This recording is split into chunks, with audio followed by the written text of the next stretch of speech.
사도행전 9장 1절부터 9절 말씀.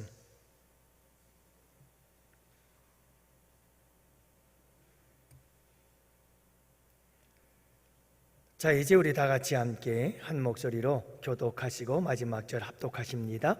사울이 주의 제자들에 대하여 여전히 위협과 살기가 등등하여 대제사장에게 가서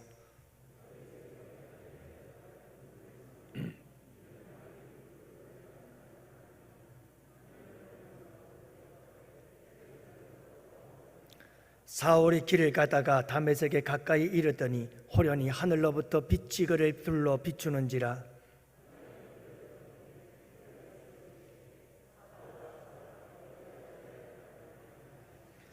대답하되 주여 누구시오니까? 이르시되 나는 내가 박해하는 예수라.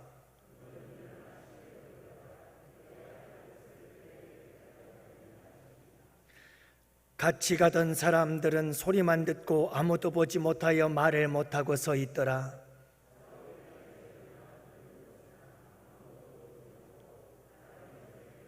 함께 보십니다. 사흘 동안 보지도 못하고 먹지도 마시지도 아니하니라. 아멘.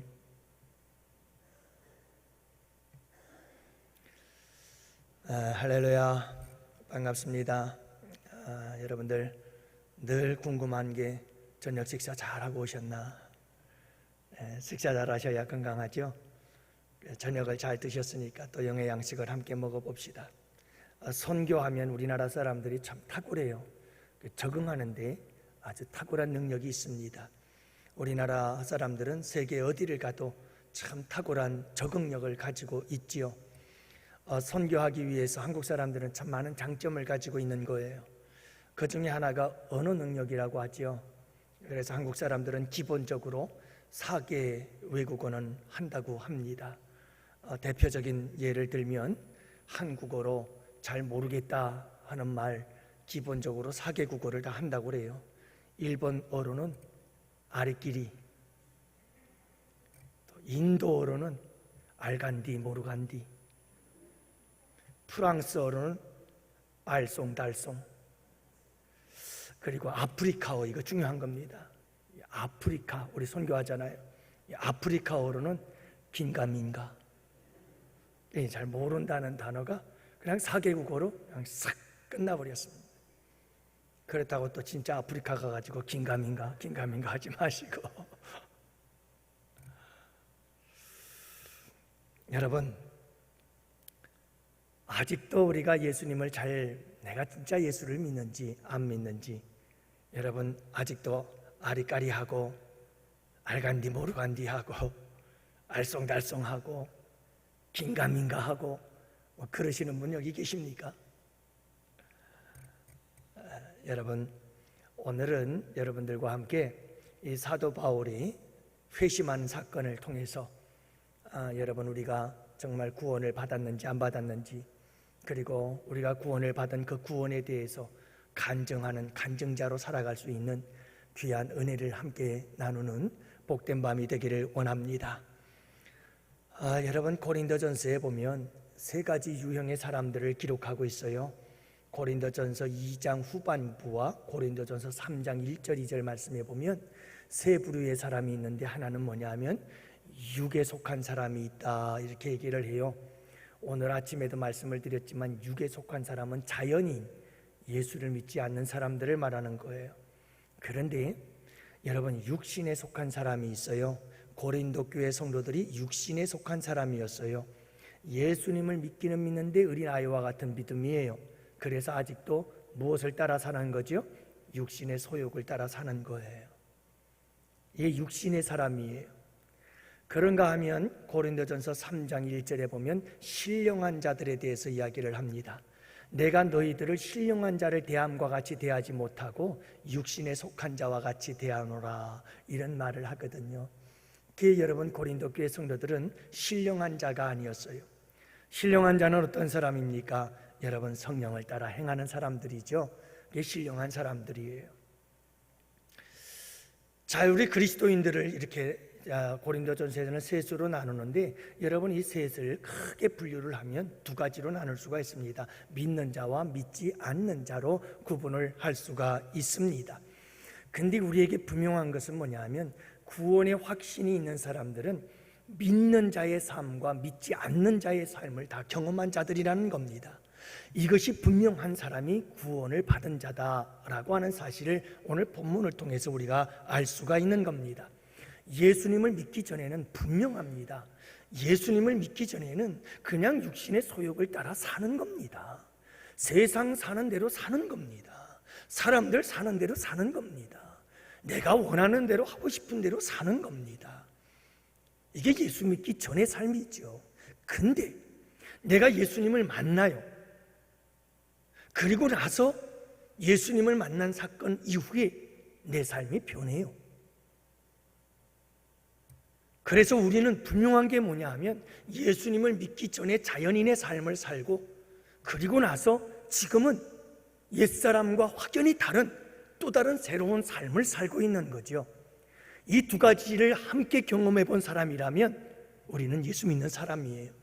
그런데 예수 믿지 않았을 때의 삶이나 예수님을 믿을 때의 삶이나 똑같아. 아무런 차이가 없어. 아무런 변화가 없어. 내가 그게 구분이 안 돼. 심각한 겁니다. 문제가 있는 겁니다. 오늘 사도 바울의 이야기가 우리에게 거기에 대한 답을 말씀해 주고 있는 겁니다. 여러분, 오늘 말씀을 보면 사도 바울이 단계가 있습니다. 먼저 예수 믿기 전에 이야기를 합니다. 혈기가 등등하여 영장을 발부받아서 기독교인들을 전부 다 감옥에 쳐넣기에 다마스커스, 지금의 여러분 이라크 지역에 있는 이 도시를 향해서 막 가는 거예요. 예수 믿기 전의 모습이죠. 그러다가 이 사도 바울이 다메섹 도상에서 그냥 이 살아계신 부활하신 예수님을 만나요. 거기서 꼬꾸라지죠. 예수님을 만나는 사건이에요. 그 다음엔 어떻게 됐을까요? 뻔하죠. 완전히 새 사람이 되어버리는 거죠. 여러분, 이게 있어야 이게 진정한 그리스도인 것을 알 수가 있습니다. 그래서 오늘은 여러분들과 함께 사도 바울이 새 사람으로 변화되어지는 이 세 가지의 과정에 대해서 함께 살펴보도록 하겠습니다. 자, 예수님을 믿기 이전에 이 사도 바울의 삶을 보면 참 대단한 사람이죠. 여러분, 사울이 주의 제자들에 대하여 여전히 위협과 살기가 등등하여 제사장에게 가서 다메섹 여러 회당에 갈 공문을 청하니 이는 만일 그 돌을 쫓는 사람을 만나면 물론 남녀하고 결박하여 예루살렘으로 잡아오려 함이라. 핍박에 앞장섰던 사람이 잘못된 열심이 대단했던 사람이었다라고 하는 것을 알 수가 있습니다. 여러분, 8장 1절에도 사도 바울은 사울이 그의 죽임당함을 마땅히 여기더라. 스데반 집사가 죽는 것을 마땅하게 여겼다는 거예요. 돌에 맞아 죽어도 마땅한 사람이다. 그러니 여러분, 이 사도 바울이라고 하는 사람이 교회를 핍박하고 예수님을 핍박하는 일에 이 잘못된 열심에, 이 악한 열심에 얼마나 대단했던 사람인지 알 수 있잖아요. 참 대단한 열심이지요. 이런 열심들은 어디에서 나온 걸까요? 여러분, 이런 열심은 스스로의 생각에서 나온 거예요. 그래서 사도 바울은 이 다메섹 도상의 사건을 사도행전에 3번을 이야기를 합니다. 오늘 본문 9장에서 그리고 22장에서 그리고 26장에서 이 3번을 이야기를 합니다. 오늘은 경험의 사건이요, 그리고 22장과 26장에서는 간증과 고백으로 이 이야기를 또 하게 되어지지요. 그때 그가 이렇게 얘기를 합니다. 여러분, 사도행전 26장 9절에 보면 나도 나사렛 예수의 이름을 대적하여 범사를 행하여야 될 줄 스스로 생각하였다라고 말합니다. 사도 바울이 스스로 생각하기를 이 예수 믿는 사람들, 이 사람들은 다 잡아다 죽여야 될 사람들, 이렇게 생각했다는 거예요. 여러분, 인간이 스스로 하는 생각들은 잘못된 생각일 가능성이 참 커요. 스스로 하는 생각은 참 잘못된 생각이 많아요. 얼마나 많은지 몰라요. 여러분, 제가 성경을 읽을 때마다 뇌리 성경 일람표라고 제가 신학대학교 다닐 때 박희찬 교수님이라고 설교학을 강의했던 아주 유명한 목사님이시면서 교수님이 계셨어요. 그때 가르쳐준 성경 일람표, 이 뇌리 일람표를 지금도 계속해서 작성하고 있습니다만은, 성경을 읽다 보면요, 스스로 행하여, 스스로 생각하여, 스스로 행하여, 스스로 행하여, 이런 얘기들이 참 많이 나와요. 여러분들도 성경을 읽다가 그 얘기가 나오면 한번 보세요. 스스로 생각해서 바른 길 간 사람 하나도 없어요. 그 중에 대표적인 인물 중에 하나가 또 누구냐면 엘리야예요. 여러분, 엘리야가 왜 로뎀나무 아래 광야로 나간 줄 아십니까? 광야로 나아가서 로뎀나무 아래서 스스로 죽기를 구했잖아요. 성경을 읽어보면 스스로 가다 보니까 어디까지 가느냐? 광야의 로뎀나무 그늘에 가서 죽게 해달라고 구하는 거예요. 여러분, 우리가 스스로 하는 생각들은 대부분 다 그렇게 옳은 생각이 아니에요. 잘못된 생각들이 참 많다는 것이죠. 여러분, 이 사도 바울도 이 열심이 어디에서 나온 열심이냐면 스스로 생각한 거예요. 잘못된 생각을 한 거죠. 그 잘못된 생각 때문에 잘못된 열심을 가지고, 악한 열심을 가지고, 정말 뜨거운 열정을 가지고 악을 행했던 사람이었던 거예요.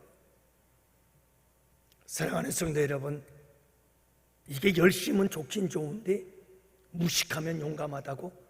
정말 여러분, 이거 잘못된 생각을 가지고 내는 열심보다 무서운 게 없어요. 가는 곳마다 대형 사고를 내거든요. 대형 사고를 내요. 여러분, 제가 늘 하는 말씀이 그 말입니다. 우리 주님께서 늘 우리 성경 말씀 속에 가르쳐준 원리가 그겁니다. 사랑하는 성도 여러분, 지정의 전 인격의 아름다운 균형을 가지고 신앙생활 하시기를 바랍니다. 제일 위험한 사람이 어떤 사람이냐면요, 성경 말씀에 대한 지식이 없고 의지적인 것만 강해가지고 일부터 저지르는 사람들이 있어요. 지적인 생각도 필요 없어요. 그냥 무조건 일을 저질러요. 의지력이 강해요. 추진력이 강한 거예요. 그래가지고 일을 하는데 일을 할 때마다 문제가 생겨요. 일을 하는 곳마다 사고가 터져요. 그 사람이 앞서서 일하면 충돌이 일어나요. 왜일까요? 생각이 없는 걸요. 하나님의 말씀에 대해서 생각을 하고, 하나님의 말씀의 생각을 따라 계획을 세우고, 하나님의 말씀을 따라서 준비를 하고, 그래서 일을 지혜롭게 추진해 나가야 되는데 하나님의 말씀에 대한 지적인 생각이 없어요. 그냥 무조건 일을 저질러 놓고 보는 거예요. 그러니 문제가 안 생길 수가 없는 거예요. 그래서 여러분, 우리가 해야 될 일이 뭐냐면, 먼저는 하나님의 말씀을 받고 그 말씀이 내 가슴을 쳐서 감동을 받고, 그렇게 해서 내가 이렇게 살겠습니다 하는 의지적 결단을 이루어서 전인적 지정의가 함께 이루어져 나가는 신앙이 바른 신앙이라는 것을 항상 잊지 마세요. 어떤 사람은 너무나 정적으로 치우쳐져서 막 가슴이 뜨거워지고 감정이 충만해지면 은혜가 충만하다고 생각을 해요. 웬걸요? 여러분, 은혜가 충만해가지고 막 눈물 콧물 다 쏟다가 집에 돌아가서 무슨 일만 하나 딱 터져도 벌써 그냥 웩 하고 소리를 지르며 그 은혜는 어디로 사라져버리는지. 감정 충만이 은혜 충만이 아닙니다. 감정은 중요합니다. 우리가 뭔가를 깨달아 알았을 때 그것이 우리의 감정으로 돌아와서 은혜가 되어야 됩니다. 그래서 눈물을 흘릴 수 있어야 되는 겁니다. 하지만 여러분, 그 감정만이 최고가 아닙니다. 조용하고 차분하지만 우리의 이성과 감정을 두드리고 그 다음엔 우리가 행동에 대한 결단을 하게 되어질 때 그것은 완전한 신앙이 되어지는 줄을 믿으시기 바랍니다. 그 삶이 우리의 삶 가운데서 끊임없이 일어나야 되는 거예요. 예배를 통해서 은혜를 받았어요. 하나님 말씀을 들을 때 깨달았어요. 그래 맞아 하고 내 마음속에 감동이 왔어요. 그래 그렇게 살 거야 하고 결심을 했어요.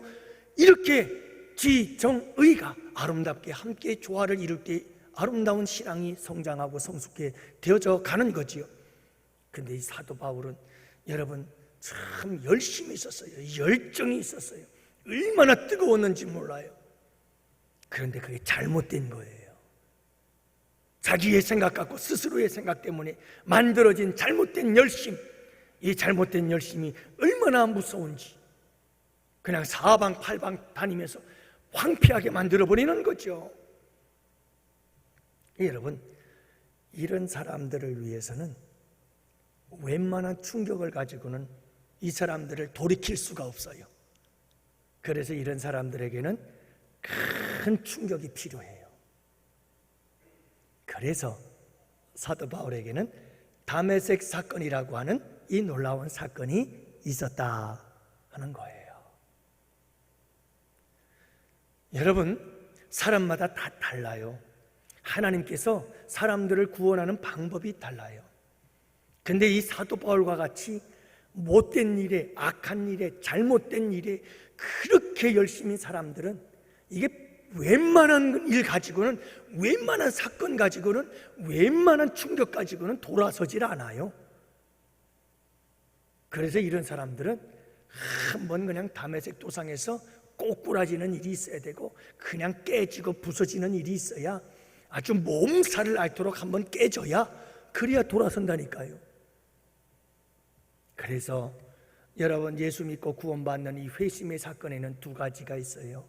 하나는 사도 바울 형이죠. 사도 바울 형은 여러분 놀라운 반전이 있는 회심이에요. 그래서 뭐 조직 폭력배 들어갔다가 그냥 교회에 불을 사르겠다고 했다가 막 그냥 그렇게 핍박하던 사람이 막 변화되어 가지고 장로님이 되고 이러는 획기적이고, 여러분 이 반전의 이 드라마가 있는 사람들, 이런 사람들은요 뭔가 획기적인 사건이 없으면 잘 돌아서질 않아요. 그래서 이런 사람들에겐 간증거리가 있어요. 확실하고도 분명한 간증거리들이죠. 그러나 또 하나의 여러분 회심 사건이 있어요. 그건 뭐냐면 디모데 형이에요. 디모데는 모태신앙과 같은 사람, 모태신앙. 모태신앙은 부모님 태 속에서부터 예수 믿는 사람으로 태어나서 자라나고 그 환경 속에서 그냥 그 믿음 안에서 늘 살았기 때문에 특별한 반전은 없어요. 하지만 그렇게 예수 그리스도를 믿고 영접하게 되어지는 기독교적 분위기 속에서, 기독교적인 상황 환경 속에서 그렇게 기독교인으로 변화되어져 살아가는 사람들이 있다는 거죠. 여러분, 이렇게 우리의 삶에는 하나님께서 나름대로의 각자의 방법을 통해서 우리를 회심시키시고 우리를 회개케 하시고 주님께 돌아오게 하는 역사가 일어나게 되는 거지요. 그래서 오늘 사도 바울은 이게 참 잘못된 열심이 대단했던 사람이요, 그래서 웬만해서는 안 되겠다 싶어가지고 다메섹 체험을 하게 만들어 주신 거죠. 여러분, 우리가 제가 이 두 가지 책을 다 읽었습니다마는 우리 박순애 전도사라고, 이분은 뭐 부흥회를 한번 하려고 전화를 했더니 거의 2년 스케줄이 다 잡혀 있어요. 전화도 안 받아요. 그만큼 바쁘신 분인데, 이분이 찔레꽃 그 여자라고 하는 책이 있어요. 그리고 얼마 전에 또 찔레꽃 그 남자라고 하는 책이 나왔는데, 바로 이 박순애 전도사님의 남편 이야기죠. 신승견 전도사님에 대한 이야기예요. 이분은요 참 쓰레기 같은 인간으로 살았죠. 정말 자기의 삶을 포기하기 위해서 말할 수 없이 여러 번 자살을 시도했던 사람인데, 미션 스쿨로 유명했던 학교에 들어갔지만 거기서 얼마나 이 출세욕에 아주 그냥 노예가 되어버린 부모님 때문에 이 청소년 예민한 시절에 이 사람이 상처를 받고, 그리고는 탈선을 하기 시작하고 반항을 하기 시작해요. 그래서 교내에서 불량 서클을 만들어요. 그리고 불량 서클을 조직해서 아주 방탕 생활을 하기 시작하죠. 그리고 결국은 조직폭력배 속으로 세계로 들어가게 되어집니다. 끝없는 범법행위를 하고 도망자로 살다가 공수부대에 들어가서 첫 번째 휴가를 나왔는데 이 또 사랑하던 여인이 고무신을 거꾸로 신는 바람에 배신을 당하고 인질극을 벌였어요. 인질극. 그래가지고 군 부대에 들어가가지고 얼마나 얻어맞았는지, 여러분 탈영병으로 감방에서 죽음보다도 혹독한 고통을 많이 당하게 되어지죠. 군대를 제대한 후에는 막 복수심 때문에, 자기를 배신한 여자에 대한 배신, 복수심, 이런 복수심 때문에 자기를 구타했던 사람들에 대한 복수심에 불타가지고 여러분 방황하면서 살게 되어집니다. 아버지가 죽고 이제는 인생 끝났구나. 그리고는 그가 음독 자살을 시도할 즈음이죠. 이때 신문에서 정신교육 강사를 한다고 하는 그런 강사의 이야기를 듣게 되어지는데, 그 여인이 바로 박순애 전도사였어요. 그러니까 그분이 그냥 바로 거리로 찾아가요. 달려가가지고 나를 좀 살려달라. 당신이 아니면 나는 죽는다. 나를 좀 살려달라고 애원을 하죠. 그렇게 만나가지고요, 결국은 두 사람이 결혼을 해요. 결혼하지만 그 지독했던 죄악의 삶이 하루아침에 끊어지나요? 안 되죠. 10년이라는 세월을 말할 수 없는 고통을 겪게 되어져요. 헤어졌다 다시 만나는 그런 아픔도 경험하고, 그러나 마침내 여러분 10년 후에 완전히 새 사람이 되어서 신학교에 들어가고 신학을 공부하게 되어지면서 온 가정이 함께 아름다운 가정을 이루게 되어지고, 지금도 손주 4명과 함께 늘 가정 예배를 드리며 천국 같은 가정을 이루어가는 거죠.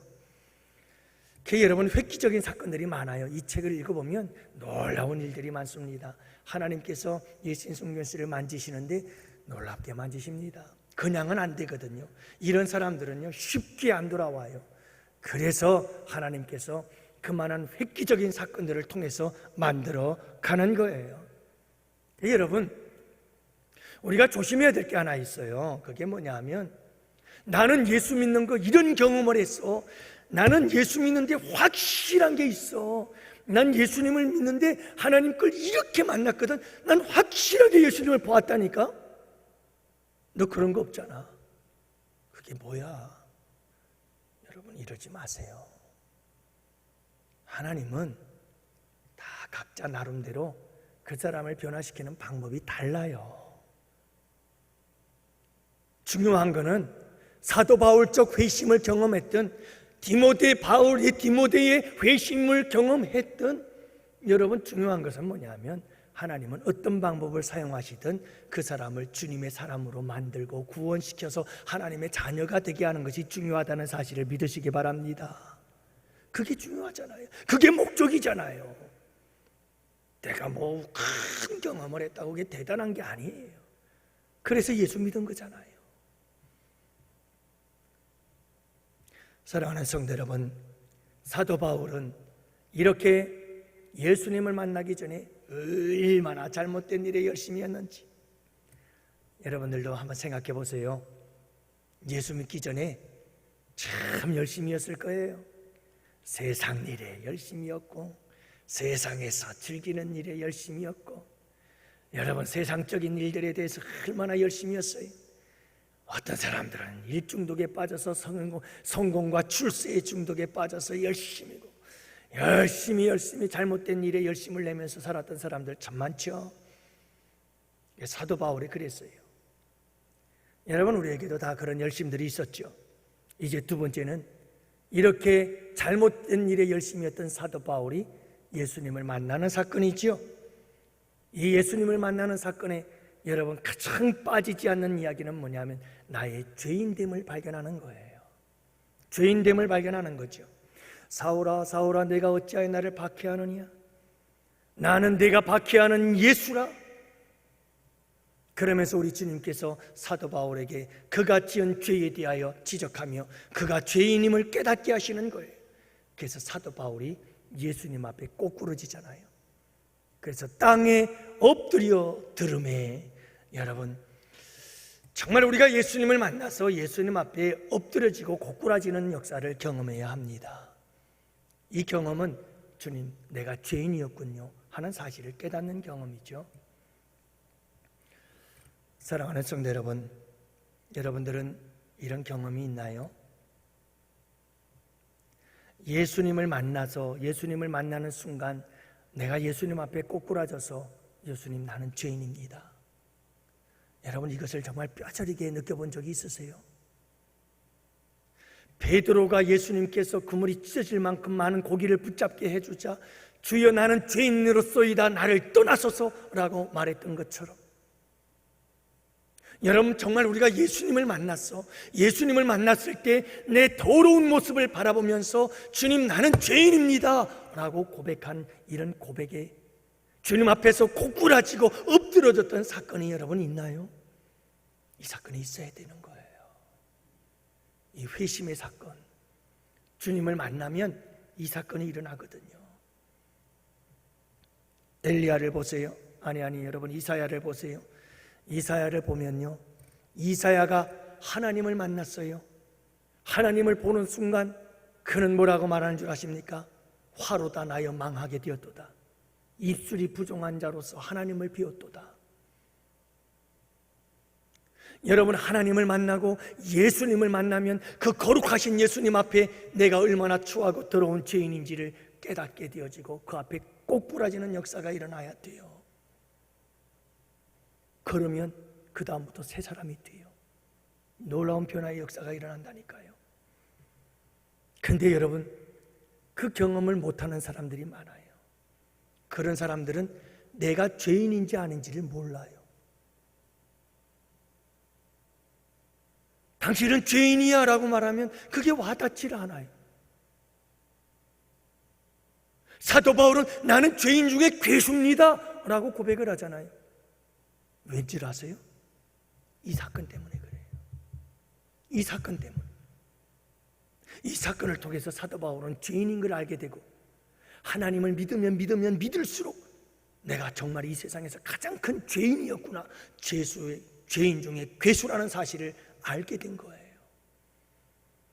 여러분, 예수님을 만나는 사건은 내가 죄인임을 알고 깨닫게 되어지는 사건이에요. 이 사건이 우리 가운데 있었는 줄로 믿습니다. 없다면 이 사건을 만나야 돼요. 경험해야 돼요. 주님, 나는 죄인입니다. 이 고백이 나와야 돼요. 이 고백이 나오면요, 우리의 삶 속에 반드시 변화의 역사가 일어나게 돼 있어요.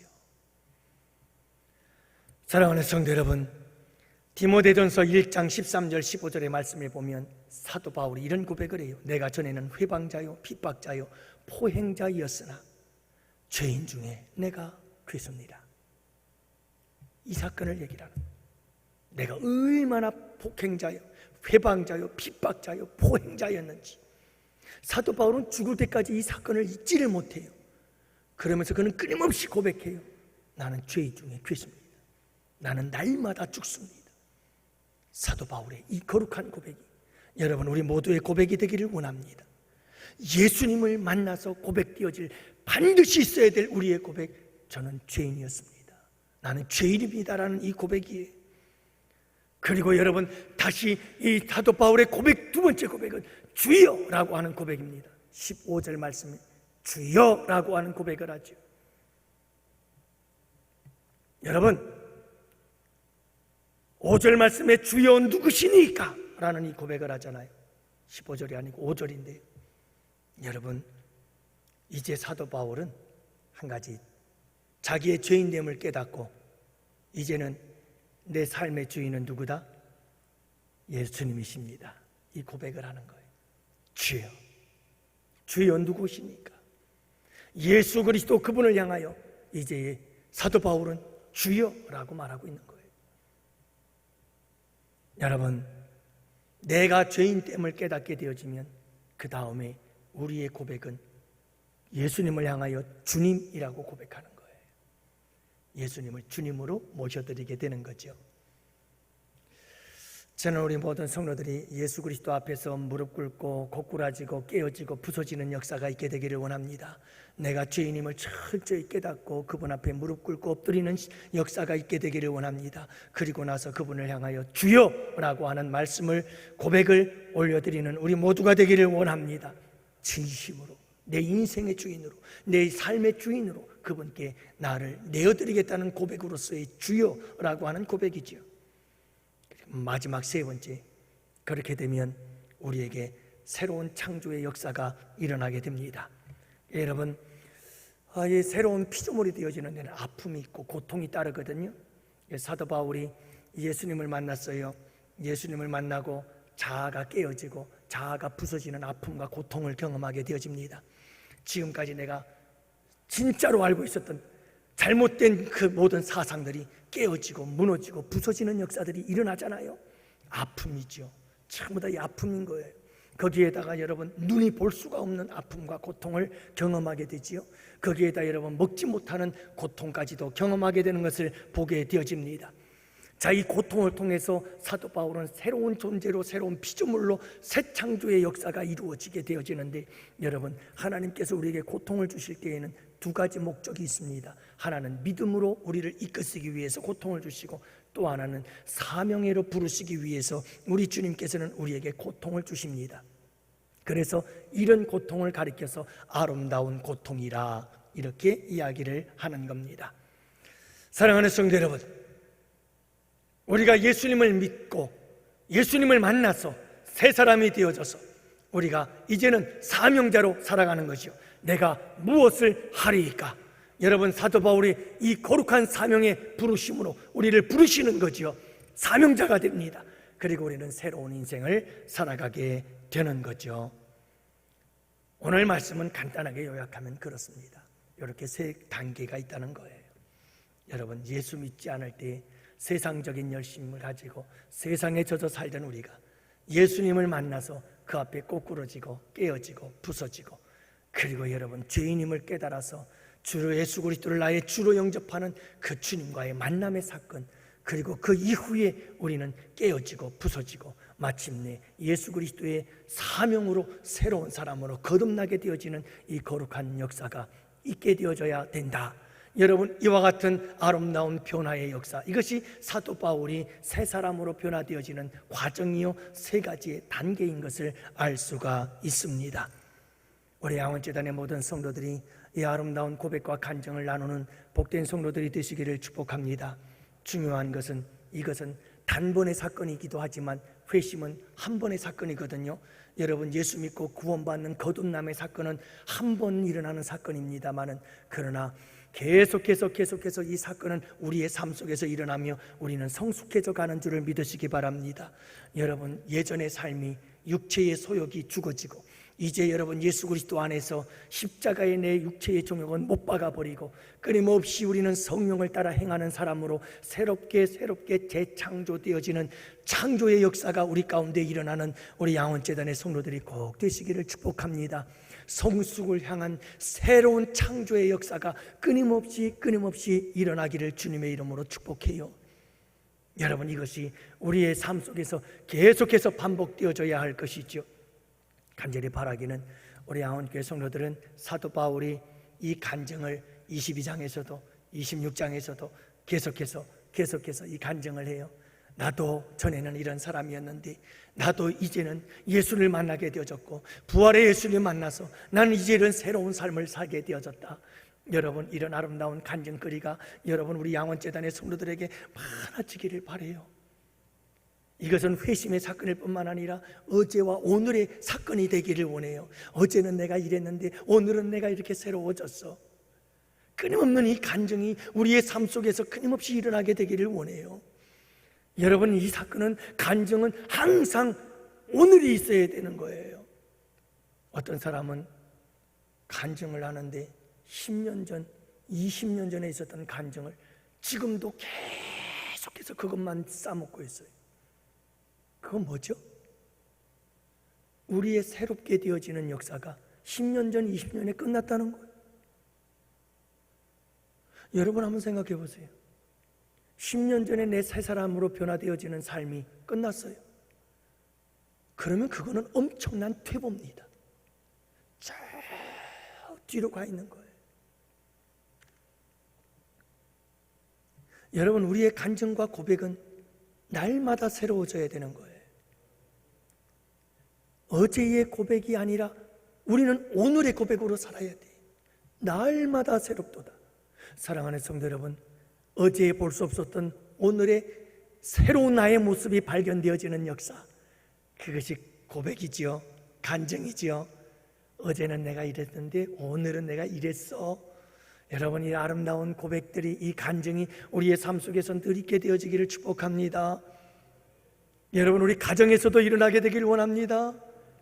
저는 참 우리 자녀들을 볼 때마다 늘 행복해요. 그래서 요즘은 참 행복합니다.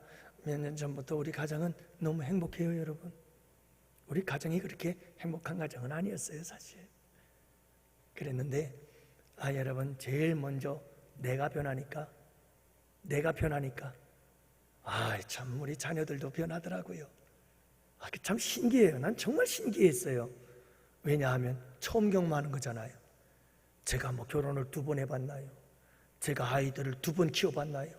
그것도 아니잖아요. 인생을 2번 사는 게 아니잖아요. 한 번 사는 건데 정말 개인적으로는 대박이요. 하나님께는 놀라운 은혜요, 축복이었어요. 내 힘이 아니죠. 내가 하나님 앞에서 죽어지고 깨어지고 부서지고 내가 새롭게 변하니까 아내도 변하고 아이들도 변하고 우리 가정이 다 변하고, 그래서 늘 기쁘고 늘 즐겁고 늘 행복하고. 여러분, 천국 같은 가정이 어떤 가정인지 잘 모르겠어요? 저희 집으로 놀러 오세요. 저희 가정은 행복한 가정이에요. 얼마나 행복한지 몰라요. 여러분, 날마다 새로워집시다. 저도 아직도 너무 부족해요. 저도 매일매일 새로워져야 돼요. 매일매일 새로워져야 돼요. 끊임없이 나의 육체의 성욕과 육신의 소욕은 십자가에 못 박아버려야 돼요. 그리고 성령을 따라 행하면서 성령의 열매로 날마다 새로워져야 돼요. 새로워져야 돼요. 사랑하는 성도 여러분, 여러분들의 삶의 환경과 상황들이 힘들고 어려워요? 여러분, 상황 변하기를 기다리는 것도 좋지만, 환경이 변화되기를 위해서 기도하는 것도 좋지만, 여러분들이 내가 변화되게 해주십시오. 한번 기도해 보세요. 내가 변하면 다 변해요. 근데 사람들은 참 미련해요. 나는 요만큼도 안 변하려고 그래요. 난 요만큼도 양보 안 해요. 나는 요만큼도 죽지 않으려고 그래요. 그러면서 다른 사람들은 다 변화되기를 원해요. 남편도 변화되고 자녀들도 변화되고 성도들도 변화되고 직장 사람들도 변화되고 다 변화되기를 원해요. 나는 안 변하면서 자기는 절대로 안 변하겠대요. 남들도 절대로 안 변해요. 여러분, 절대로 안 변한다니까요. 언제 변하는 줄 아세요? 내가 변하면 다 따라 변해요. 내가 답이에요. 항상 내가 답이에요. 여러분들 잊지 마세요. 여러분, 예수 믿고 구원받는다는 것은 이와 같은 거예요. 예수 믿기 이전과 예수 믿은 이후가 예수님을 만나는 사건을 계기로 해서 달라지는 거예요. 변화되는 거예요. 이 변화의 역사가 날마다 우리 가운데 함께 하셔서 우리의 삶에 하나님의 나라가 임하고 성령의 열매가 풍성하게 맺혀져서 늘 기쁘고 즐겁고 행복한 여러분들의 삶이 되시기를 주님의 이름으로 축복합니다. 기도합시다.